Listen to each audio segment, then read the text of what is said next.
Bonjour à toutes et à tous, ravi de vous retrouver pour cette nouvelle vidéo. J'ai une question pour vous, aimez-vous la magie? Si c'est le cas, tant mieux, car c'est le thème de la vidéo. Et quoi qu'il arrive, l'abonnement YouTube, lui, n'est pas magique. Donc n'hésitez pas à cliquer sur le bouton s'abonner en activant la cloche pour ne pas manquer la suite du contenu. Vous trouverez aussi dans la description de cette vidéo le lien de mon compte Instagram ainsi que celui de ma chaîne Twitch pour les personnes qui voudraient discuter directement avec moi. Voilà qui est dit et désormais je ne vous fais pas attendre plus longtemps. Et comme par magie, on se retrouve après l'intro.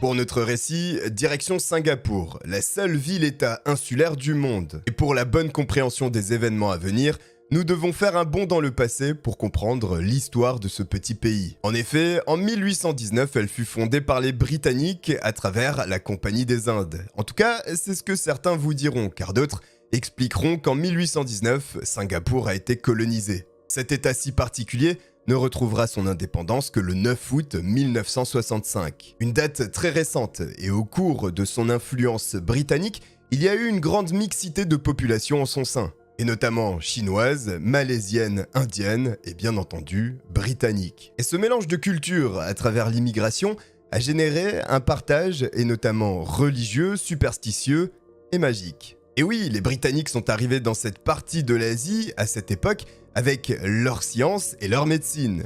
Mais les Singapouriens ont très vite constaté que celles-ci n'étaient pas nécessairement les plus efficaces, car les Britanniques tombaient souvent malades et mouraient justement de ces maladies. C'est ainsi qu'ils ont décidé de conserver leurs propres traditions et leur propre culture pour soigner notamment les différentes pathologies, et ceci incluait la magie. Et les personnes qui pratiquent la magie, ce sont les sorciers. Et c'est justement de l'un d'entre eux dont on va parler aujourd'hui. Adrian Lim est né le 6 janvier 1942 au sein d'une famille modeste et il aura un parcours et une enfance somme toute normale. Mais l'école n'est clairement pas le point fort d'Adrian et c'est certainement dû à son comportement. Il est turbulent, assez sanguin et se fait souvent remarquer. Les notes ne suivent pas et au gré de son cursus scolaire, elles se mettent même à chuter. C'est ainsi qu'Adrian décidera de mettre un terme à son parcours à l'école avant même la fin du lycée. Oui mais voilà, lorsque l'on stoppe ses études, c'est le monde du travail qui nous attend. Et Adrian n'échappe pas à la règle et il entame alors des petits emplois par-ci et par-là.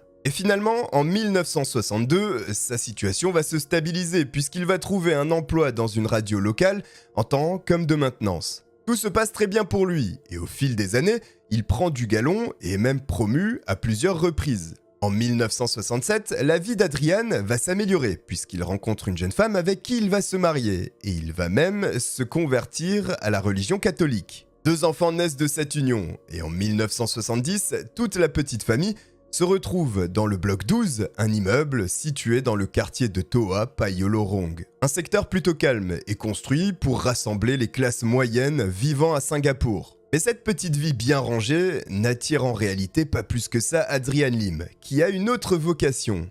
Et vous avez deviné laquelle.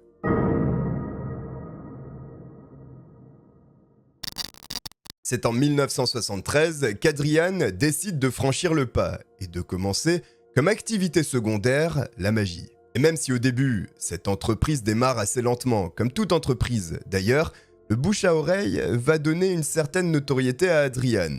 Et bien que Singapour connaisse une évolution technologique ainsi qu'une modernisation du pays, l'aspect surnaturel et la superstition restent bien ancrés dans la culture du pays. Adrian l'a très bien compris et il sait que son activité, au fur et à mesure, lui ramènera de plus en plus de clients. Sa clientèle est d'ailleurs très bien ciblée, il s'agit pour la plupart de jeunes femmes issues de l'immigration et elles sont, pour la majorité d'entre elles, thaïlandaises et philippines. Mais surtout, ce sont en grande partie des prostituées, des danseuses, voire des escortes. En effet, le point commun entre toutes ces personnes est qu'elles souhaitent toutes sortir de leur situation actuelle et évoluer, notamment socialement. Elles sont souvent usées de la vie qu'elles mènent et elles sont prêtes à franchir le pas du surnaturel pour faire basculer tout ça. Et Adrian Lim se présente comme l'homme providentiel qui est là pour changer leur vie. Mais à une condition tout de même que ces femmes le rémunèrent. Et c'est ainsi qu'à coup de grands discours bien rodés et de rituels sacrés,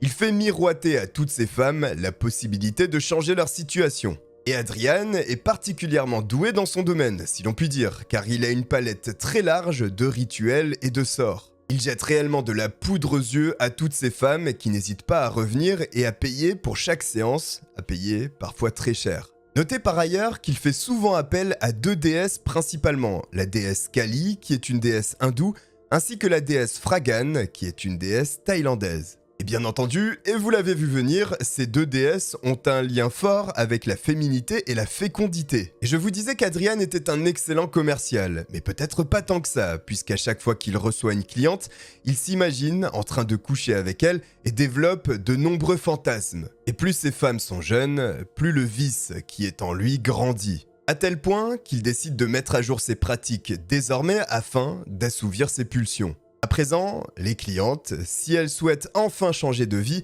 doivent, en plus de la magie, se prêter à des rituels sexuels pour être purifiées. Et je vous garantis que dans ce domaine, plus folklorique qu'Adrian Lim, il n'y a pas. Tout y passe, encens, massage, huile et il porte même des bijoux sur ses parties génitales pour impressionner ses clientes. Les massages sont d'ailleurs la pratique favorite du sorcier. Évidemment, il suggère à la femme de se mettre complètement nue avant de se positionner sur la table, et tout ça, en général, finit par un rapport sexuel. Et je sens certains d'entre vous perplexes qui se demandent comment est-ce que ces femmes peuvent se plier à sa volonté. La raison est très simple, elles sont convaincues.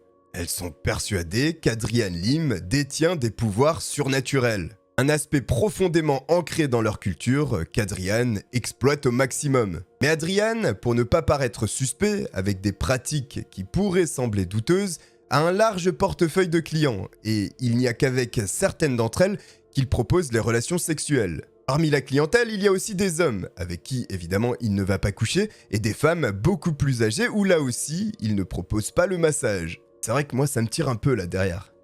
Je vais peut-être éviter le massage. Donc Adrian a un large panel de clients, mais il a aussi un large panel de capacités. Pour les personnes souffrantes de maux de tête, de migraines ou bien de troubles psychologiques, Adrian a une excellente solution, les électrochocs. Alors, c'est une excellente solution selon lui. En réalité, ne faites pas ça, vous allez mourir. Et force est de constater que cela fonctionne, puisque le bouche à oreille dont je vous parlais auparavant est en plein essor et il reçoit de plus en plus de personnes. Le monde de la nuit étant très petit et très connecté, le mot passe d'oreille en oreille et Adrian se fait une petite notoriété. Jusqu'au jour où son nom va tomber dans l'oreille de Catherine Tan Muicho. Catherine travaille derrière un bar et c'est une amie à elle qui va chanter les louanges du sorcier pour la première fois. Mais vous vous en doutez, si l'ami de Catherine lui a parlé du sorcier, c'est que sa vie n'est pas un long fleuve tranquille. Effectivement, Catherine connaît de graves problèmes familiaux, elle se sent rejetée par sa famille mais également par d'autres personnes, elle est en véritable dépression en réalité. Une situation extrêmement triste pour la jeune femme qui commence à envisager de mettre fin à ses jours. Mais avant de sectionner le fil qui la rattache à la vie, elle décide de tenter le tout pour le tout et de rendre visite à Adrian. Et voici un changement majeur dans la vie de Catherine, qui, dès lors qu'elle adressera le premier mot à Adrian, tombera sous son charme. Et l'attirance ne semble pas être physique. En tout cas, selon Catherine, je ne me permettrai pas de juger au cas où certains d'entre vous ressembleriez à Adrian. Bref, elle est totalement subjuguée et fait tout ce que le sorcier lui dit. Simplement, il y a un petit problème, car, je vous l'ai mentionné auparavant, Adrian est marié, et il l'est toujours au moment où il rencontre Catherine. Nous sommes en 1975 et l'homme mène une double vie, puisqu'il a toujours son emploi à la radio et sa famille chez lui. Et bien sûr, il profite au maximum des moments où sa femme ne se trouve pas à la maison pour faire venir les clients dans l'appartement. Et cela devient inconfortable. Par conséquent, Catherine et Adrian emménagent dans un petit appartement qui se situe à côté du bloc 12. Mais cette situation ne va pas durer bien longtemps, puisque la femme de l'homme va découvrir la liaison qu'il entretient avec Catherine. Et elle ne va pas faire dans la demi-mesure. Elle empaquete ses valises, emmène les enfants et ciao Adrian. En 1977, les derniers détails sont réglés. Les deux personnes divorcent et dans la foulée, Adrian épouse Catherine. Et nous arrivons ici à un tournant majeur de l'histoire.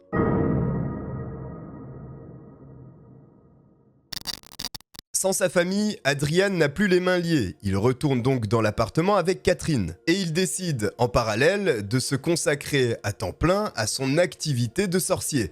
Il met donc de côté son emploi au sein de la radio. Et au début, tout semble se dérouler pour le mieux. Catherine est totalement dévouée auprès d'Adrian, et celui-ci développe sa petite entreprise. Et un an plus tard, en 1978, l'activité devient particulièrement lucrative et Adrian peut toucher jusqu'à plus de 7000 $ par mois. Et chaque mois, les sommes ne font que grossir de plus en plus. Mais la vie n'est pas toute rose non plus, puisque Catherine, bien que subjuguée par son mari, devient en réalité de plus en plus son esclave. Adrian la manipule de A à Z et n'hésite pas à être violent également par moments avec elle. D'un point de vue financier, et malgré des sommes faramineuses engrangées chaque mois, eh bien, les comptes ne sont pas au beau fixe. En effet, Adrian comme Catherine ont tous deux des vices. L'homme, c'est plutôt le casino. Catherine, ce sont les produits de luxe.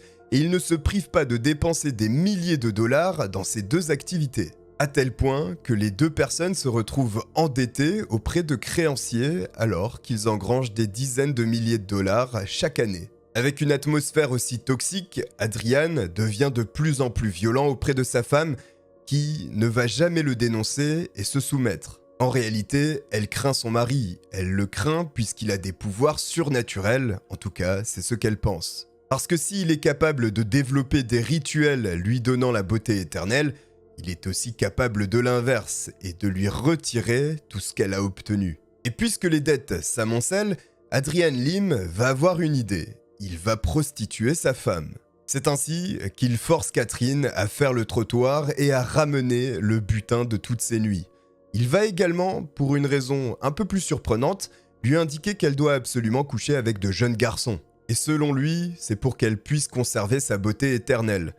Vous le savez, Catherine ne s'opposera à rien de tout ça et s'exécutera. Mais Adrian n'est pas ingrat, et puisque Catherine se soumet à la moindre de ses volontés, elle est élevée au rang de sainte épouse. Et tout ceci durera jusqu'en 1979. En effet, cette année va apporter un peu de nouveauté dans la vie du couple. Une mère de famille, Ka Hong, amène sa fille, Lei Ho, pour que Adrian lui conçoive des amulettes protectrices. Bon, on va passer sur ce point puisque ce sont des trucs de merde et une simple arnaque. Et certainement que par pure coïncidence, cela a fonctionné. Et la mère, Ka Hong, décide d'amener son autre fille à Adrian, Ho Ka Hong. Et Ho, à l'instar de Catherine, souffre également de dépression et elle se sent aussi rejetée par le monde qui l'entoure. Et la mère souhaite que sa fille de 24 ans puisse bénéficier des pouvoirs surnaturels du sorcier. Adrian, à qui il a fallu très peu de temps pour analyser la jeune femme, comprend que celle-ci souffre d'un profond mal-être, une brèche dans laquelle il va s'engouffrer. En effet, Ho a connu de nombreux décès au sein de sa famille et la relation qu'elle entretient avec sa mère est assez conflictuelle, cette dernière préférant la fille aînée, sa sœur. Mais Adrian se vend comme l'homme de la situation et si Ho revient régulièrement, il arrivera à changer ce mal-être chez elle. Ho fréquentera très régulièrement l'appartement du bloc 12, à tel point qu'elle finira par s'y installer définitivement, convaincue par le sorcier. Bon, ce dernier lui aura confié qu'elle était poursuivie par des forces démoniaques et que pour y échapper, il valait mieux s'installer avec lui.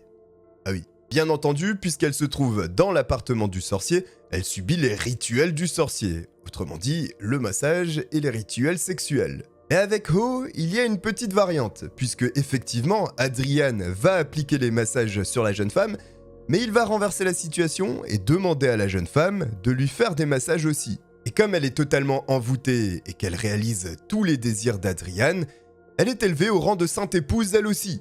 Mais une chose que je ne vous ai pas précisée, c'est que Ho est mariée elle aussi. Mais la décision semble évidente. Ho, désormais, appartient à Adrian et elle quitte son mari sans aucun regret. À ce moment, le sorcier est à son apogée. C'est d'ailleurs la fête tous les soirs dans l'appartement. Les voisins s'en plaignent tous les jours. La police est d'ailleurs appelée à plusieurs reprises et malgré les activités illégales d'Adrian, eh bien, ils n'interviennent pas plus que ça. Et les pauvres voisins vont subir ça jusqu'au début des années 80. Une année au cours de laquelle Catherine va rencontrer une femme nommée Lucy Lo Kok Hwang. Cette dernière est une vendeuse ambulante de produits cosmétiques et comme vous le savez, c'est l'une des passions de Catherine. Toutes deux sympathisent et Catherine suggère à Lucy de lui rendre visite quelques jours plus tard. Pensant réaliser quelques ventes, elle s'exécute et se présente devant le logement de Catherine. Mais elle n'est pas là et c'est Adrian qui va ouvrir la porte. Il l'invite à entrer et entame une discussion avec elle. Et au bout de quelques minutes, il va dire à Lucy qu'elle est certainement sous l'emprise de démons. Vous savez ce que ça veut dire, mais Lucy, elle ne sait pas. Et ces démons empêcheraient cette jeune femme d'obtenir enfin ce qu'elle souhaite le plus, un mariage. Et vous savez quoi? Adriane a tapé en plein dans le mille parce qu'effectivement, elle n'arrive pas à se marier et c'est déjà la 3e relation qu'elle entame sans qu'il y ait une proposition au bout. Mais le sorcier est là pour l'aider et il lui indique de revenir le lendemain car il aura une solution pour elle, ce qu'elle fait. Et cette fois-ci, Catherine et Ho sont bien présentes. Mais auparavant, Adriane a pris soin de leur expliquer ce qu'il allait faire ce jour. Lucie est invitée à entrer dans l'appartement, elle s'installe confortablement sur le canapé et une boisson lui est servie. Et elle est soudainement prise par une forte envie de dormir et elle doit le faire là maintenant. Ceci est certainement dû à la forte dose de sédatif qui se trouvait dans la boisson. Malheureusement pour la jeune femme, Adriane avait tout prévu. Il l'a droguée et désormais la tire dans la chambre à coucher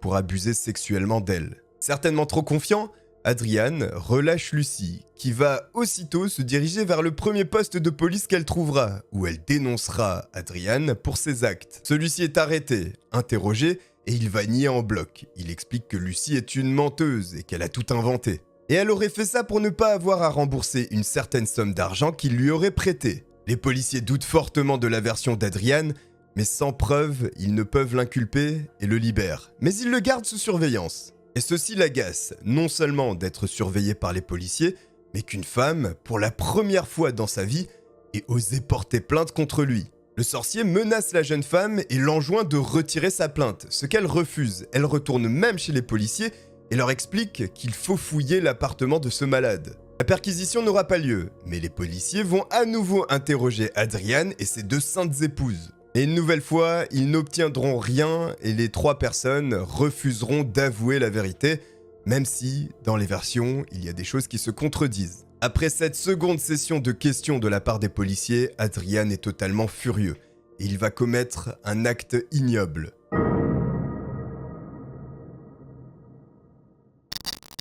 Les affaires du sorcier sont en péril, il a la police sur le dos et cette affaire de viol qui lui colle au basque. Et il ne peut se permettre de perdre les revenus de son activité principale, surtout avec les nombreuses dettes qu'il a accumulées au cours du temps. Et ses activités étant illégales, il faut se débarrasser de la surveillance des policiers. Au début de l'année 1981, Adriane explique à Catherine que la déesse Kali a demandé un enfant. Catherine et Ho sont chargées de trouver un jeune enfant, et pour ce faire, elles se baladent dans les parcs et les aires de jeu aux alentours du bloc 12. Discrètement, les femmes épient les allées et venues des enfants et essayent de repérer ceux qui sont seuls sans leurs parents. Et le 24 janvier 1981, Agnès, une jeune fille âgée de 9 ans, disparaît devant une église. En réalité, c'est Ho qui s'est dirigé vers la jeune fille et lui a proposé de lui acheter une glace. Naïvement, l'enfant suivra la femme jusque dans l'appartement d'Adriane. Le 25 janvier, dans la nuit, un jeune homme qui rentre du cinéma tombe sur un sac brun. Celui-ci est tout de même imposant et il se trouve devant l'ascenseur de son immeuble. Il regarde à gauche et à droite pour voir s'il n'y a pas le propriétaire dans le coin. Il n'y a personne, mais il décide tout de même de faire quelques pas pour essayer de trouver la personne à qui appartient ce sac. Mais l'endroit est désert. Il prend la décision d'ouvrir le sac pour observer à l'intérieur et essayer de trouver des informations sur son propriétaire. Mais une fois ouvert, c'est une vision d'horreur. Voici la tête ensanglantée de la petite Agnès. Son corps sans vie est compressé à l'intérieur de ce sac et la police est immédiatement appelée. L'autopsie révélera que le corps de la jeune fille a été roué de coups, brûlé par des cigarettes, qu'elle a été violée et qu'il y a des traces de sperme et qu'elle a été tuée par strangulation. Les enquêteurs feront sérieusement leur travail, mais ils ne trouvent aucune preuve ni rien qui puisse incriminer un potentiel suspect. Et pourtant, ce ne seront pas moins de 200 personnes du quartier qui seront interrogées. Mais les jours s'écoulent et les potentiels suspects sont tous relâchés un à un. Le secteur, composé de familles et de personnes de classe moyenne sans problème, est sous le choc. Et ce qu'ils ne savent pas, c'est que les 3 meurtriers se trouvent tout près, puisque Catherine, Ho et Adriane ont réalisé ces actes horribles sur la petite Agnès.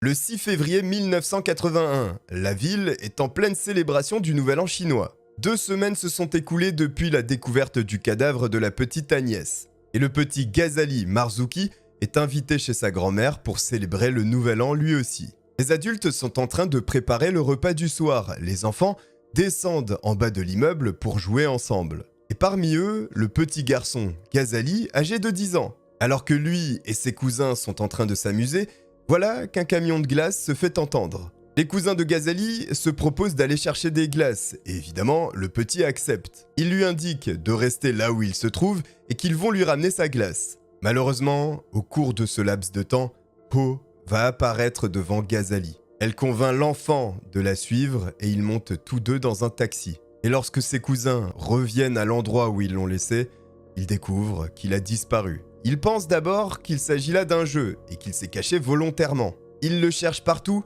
mais ne le trouvent pas. Ils hésitent dans un premier temps à remonter l'information auprès des parents, de peur de se faire enguirlander. Ils poursuivent leurs recherches dans l'espoir de retrouver Ghazali, mais le soleil commence à se coucher et les parents leur demandent de remonter. Ils finissent par leur expliquer la situation et la police est aussitôt appelée. Mais Ghazali se trouve avec Ho, à des kilomètres désormais, et le taxi les dépose devant le bloc numéro 12. L'enfant est invité à entrer dans l'appartement où un sédatif lui est administré à travers une boisson sucrée. Mais cette fois-ci, le dosage n'est pas suffisant et l'enfant se réveille. Pris de panique, Ho, Catherine et Adriane vont commettre l'irréparable. Les deux femmes emmènent Ghazali dans la salle de bain, le plongent dans la baignoire et le noient. L'horreur ne s'arrête pas là, puisque son corps sera saigné. Les deux femmes répandront sur leur visage le sang du petit enfant, certainement pour un rituel qui leur a été exposé par Adriane. En parallèle, la famille de Ghazali recherche l'enfant. Ils ne savent évidemment pas qu'à ce moment, il est déjà mort. Mais les recherches vont stopper très rapidement, puisque le lendemain matin, le cadavre de Ghazali est retrouvé, non loin d'ailleurs où avait été aperçu celui d'Agnès. Et cette fois-ci, pas de suspense, puisque les enquêteurs vont suivre des traces de sang. En effet, lorsque les meurtriers se sont débarrassés du corps du petit Ghazali, ils ont commis une erreur fatale. Ils n'ont pas remarqué que le nez du petit enfant saignait abondamment. Et les policiers n'ont plus qu'à suivre les traces jusqu'à l'appartement où ils vont tomber instantanément sur Adriane. L'homme, qui semblait être en train de s'enfuir, est interpellé et une perquisition entamée dans l'appartement. Les preuves s'accumulent et une en particulier va mettre fin à l'enquête, un agenda. En effet, dans celui-ci se trouvent les noms des deux victimes et c'est là la preuve définitive qu'Adriane, Catherine et Ho sont impliqués. Bien entendu, au cours de l'interrogatoire, la stratégie est toujours la même pour le sorcier qui va nier tous les faits. Mais cette fois-ci, ses saintes épouses ne seront pas avec lui et elles vont passer aux aveux. Et elles reconnaissent que ces deux meurtres ont été commis pour créer une diversion et pour que la police oublie tout simplement Adriane Lim. Ils découvrent par ailleurs qu'il y a un troisième meurtre, celui du mari de Ho. Et oui, souvenez-vous, elle était mariée à un homme et celui-ci, lorsqu'elle l'a quitté, a décidé d'aller toquer à la porte d'Adriane. Mais le sorcier avait décidé de se débarrasser de lui, notamment avec les électrochocs. Les dernières preuves sont récoltées, et notamment des habits ayant appartenu à la petite Agnès, ainsi qu'un bocal contenant du sang du petit Ghazali. Catherine et Ho avaient conservé du sang de leur victime dans le réfrigérateur pour s'en répandre sur le visage un peu plus tard. Mais en réalité, Adriane, tout comme ses deux saintes épouses, avait également bu du sang de Ghazali. Cette sordide histoire fera très rapidement le tour de Singapour qui est horrifié. Plus d'une centaine de témoins seront entendus et l'affaire sera confiée directement à la Cour suprême. La défense des accusés sera très simple. Inutile de plaider non coupable. Ils vont plaider coupable effectivement, mais mettre en avant la folie. Celle-ci sera rejetée, tant pour Adriane que pour Catherine et Ho. Le sorcier étant tout à fait conscient de ce qu'il réalisait, et Catherine et Ho également, malgré leur faiblesse psychologique. En effet, selon les experts, et malgré les manipulations qu'elles ont connues, elles avaient suffisamment de discernement pour pouvoir établir la différence entre le bien et le mal. Le procès s'entame pour un marathon de 41 jours, l'un des procès d'ailleurs les plus longs de l'histoire de Singapour, au terme duquel la sanction va tomber en 1983. Le 25 mai, Adriane, Catherine et Ho sont condamnés à la peine capitale par pendaison. Les deux saintes épouses tenteront un recours en appel. En vain, celles-ci seront pendues en 1988 aux côtés d'Adriane. C'est ainsi que prend fin une histoire particulièrement sordide où un homme aura manipulé des dizaines de personnes, quitte à leur faire commettre l'un des actes les plus horribles, le meurtre. Et on ne peut avoir une pensée émue pour ces deux enfants innocents qui n'avaient rien demandé et ont subi une fin de vie terrible. Évidemment, nous n'oublions pas non plus le mari de Ho qui, en tentant de récupérer sa femme, a perdu la vie. Voici pour cette affaire, somme toute originale, avec un peu de surnaturel et de magie. N'hésitez pas à me dire en commentaire ce que vous en avez pensé, je suis curieux de vous lire. N'hésitez pas non plus à liker cette vidéo si elle vous a plu, à vous abonner en activant la petite cloche pour ne pas manquer la suite du contenu. Je vous remercie de m'avoir regardé et je vous dis à très bientôt. Ciao.